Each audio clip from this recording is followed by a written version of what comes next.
These are the 10 best combos in Avatar Draft. With these commons and uncommons together, you can boost the power level of your decks and win more games. First is the combo between the Cave of Two Lovers and Airbending Lesson. So the Cave of Two Lovers is a saga that has 3 chapters, and after the 3rd chapter, you would normally sacrifice the Cave of Two Lovers. But with the chapter 3 trigger on the stack, you can Airbending Lesson targeting your own Cave of Two Lovers, which will then put the Cave of Two Lovers into exile, and then you can recast it again for just 2 mana, and that's a really nice way to get extra value from your Cave of Two Lovers if you're able to use this little trick.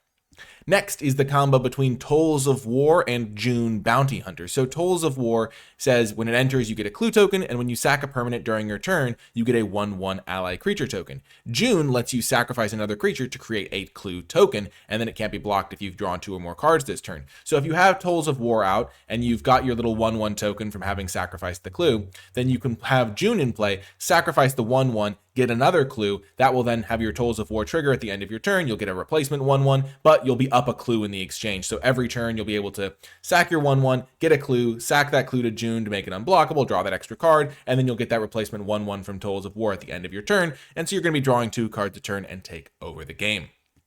Next is the combo between Jet's Brainwashing and any sacrifice outlet like Deadly Precision. So Jet's Brainwashing, when you kick it, lets you take control of a creature until end of turn, and so you can take your opponent's creature, untap it, it gains haste until end of turn, so you can hit your opponent with it, and then sacrifice it to an effect like Deadly Precision or the June that we just looked at. Any sacrifice outlet works with this, but it's really, really nice as a way to turn Jet's Brainwashing into a really strong removal spell, because Jet's Brainwashing is also going to make a clue token, so that'll get you up a card in the exchange, because you use Jet's Brainwashing essentially as a removal spell if you're able to then sacrifice the creature before giving it back to your opponent.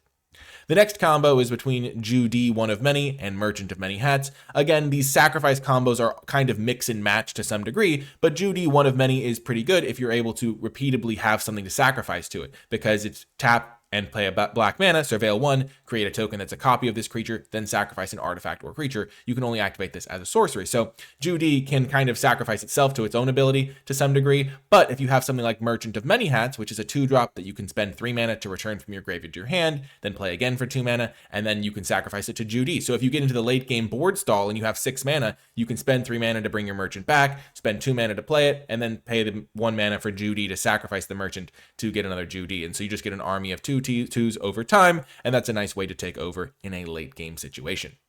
The next combo is between Compassionate Healer and Fire Nation Warship, which is a pretty funny combo if you just think about the lore of a Compassionate Healer on a Fire Nation Warship. But basically, the Compassionate Healer says whenever this creature becomes tapped, you gain 1 life and scry 1. And oftentimes that's going to be done via attacking or by using water bending abilities, but it's also really nice with crewing, because Fire Nation Warship has a crew cost of 2. So even if you're not planning on attacking with your Fire Nation Warship, you can still use your Compassionate Healer to crew it, get that life gain, and get that scry. So you can filter through your deck a little bit more and draw your better cards sooner. So definitely a nice little combo to be aware of. The next combo is between Watery Grasp and Rowdy Snowballer. So Watery Grasp is a very cheap interactive spell that says enchanted creature doesn't untap during its controller's untap step, and then you can water bend to get that creature shuffled into their library. But critically, it doesn't tap the creature itself. So if you cast this on an untapped creature, your opponent is still going to be able to just block with it. So they don't have to make it, like they don't have to attack with it. So it'll just stay untapped. They'll be able to block, so the Watery Grasp won't do as much as you'd like. But Rowdy Snowballer says when it enters, tap target creature an opponent controls and put a stun counter on it. So if you have Watery Grasp and Rowdy Snowballers together, you can put the Watery Grasp on your opponent's creature, play Rowdy Snowballers to tap it, and then because of the Watery Grasp, it'll never untap. So that's a really nice little synergy.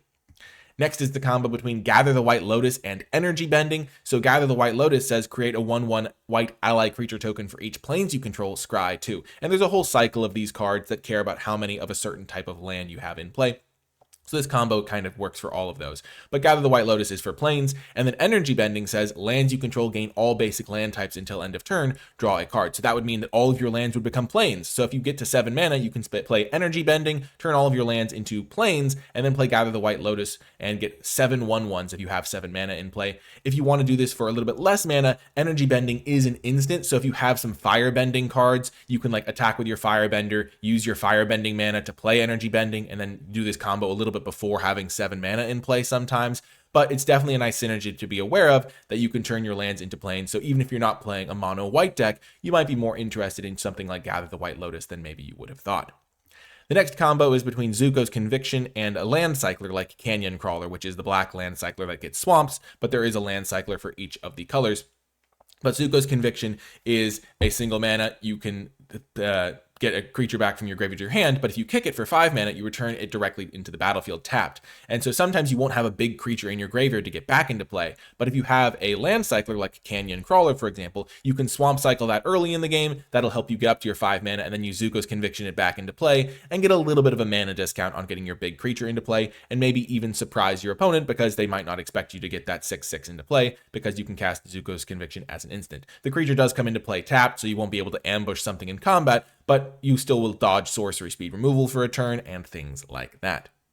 The next combo is between Twin Blades and Cunning Maneuver. This is a really nice way to get like kind of a one-shot kill almost, because Twin Blades, when it enters, you attach it to target creature you control, it gains double strike until end of turn, and it gets +1/+1. So if you have like a 2/2 creature, for example, your Twin Blades will give it +1/+1 and double strike. So all of a sudden, instead of hitting them for 2 damage, you're hitting them for 6 damage. But if you also have a Cunning Maneuver, you can give a creature +3/+1 until end of turn as well. And so if you combine that with Twin Blades, all of a sudden, if you have a 2/2 creature, it's getting +1/+1 from Twin Blades, going up to a 3-powered creature. Then Cunning Maneuver is bringing it all the way up to 6 power, and that's going to be 12 damage. And if you have a bigger creature than a 2/2, then you could potentially even one-shot your opponent with just combining these 2 cards. Once the coast is clear, if your opponent like taps out, you just hit them for a bunch of damage out of nowhere potentially, and finish the game in style. The final combo is between Appa Loyal Sky Bison and Cat Gator, which has a really powerful enters the battlefield effect, and Appa lets you airbend on a consistent basis. So you get your Appa into play on turn 6. On turn 7, or hopefully whenever you get your 7th land, you play your 7th land, play your Cat Gator, deal some damage to one of your opponent's creatures, or maybe to your opponent directly, and then you attack with your Appa, airbend another target non-land permanent you control, and you target your own Cat Gator, or whatever good enters effect you have, but Cat Gator has a quite good one, and so you can then get the Cat Gator back into exile so that you can then play it again the following turn and just keep getting that good enters effect, gaining a bunch of life, dealing a bunch of damage, and doing good work. And of course, Appa's hitting them for 4 damage a pop each time, and so that's oftentimes going to be good enough to get the job done. So that is going to do it for this video. Thanks so much for watching, and if you made it to the end, leave #teamwork in the comments section down below. That's going to do it for this one, though. I hope you enjoyed it, and I'll talk to you next time.